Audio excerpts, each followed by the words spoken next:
হাসিনা সরকারের পতনের পর বাংলাদেশের সংখ্যালঘুদের ওপর অত্যাচারের ঘটনা বেড়েই চলেছে।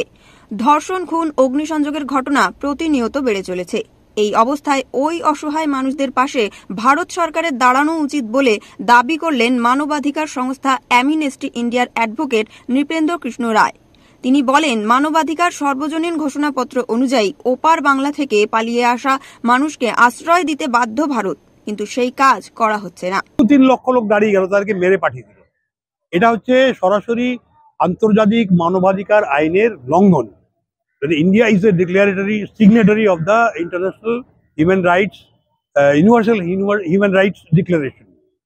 তো সেখানে বলা আছে, যদি কোনো নাগরিক কোনো দেশে অত্যাচারিত নিপীড়িত হয়, তাহলে কোনো সরকারের কাছে আশ্রয় চাইলে তাকে আশ্রয় দিতে হবে।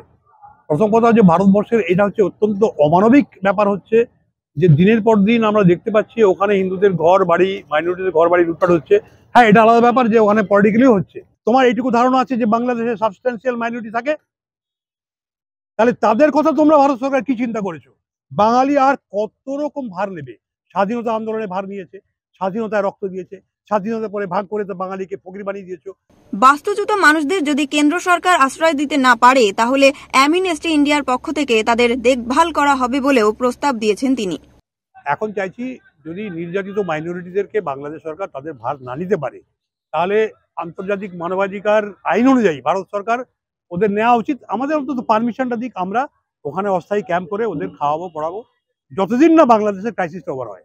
শুধু বাংলাদেশ নয়, মায়ানমার, শ্রীলঙ্কা এবং আফগানিস্তানে নির্যাতিত মানুষদেরও আশ্রয় দেওয়ার কথা বলেছেন নৃপেন্দ্র কৃষ্ণ রায়। সঞ্জয় মাঝির রিপোর্ট, ওঙ্কার বাংলা।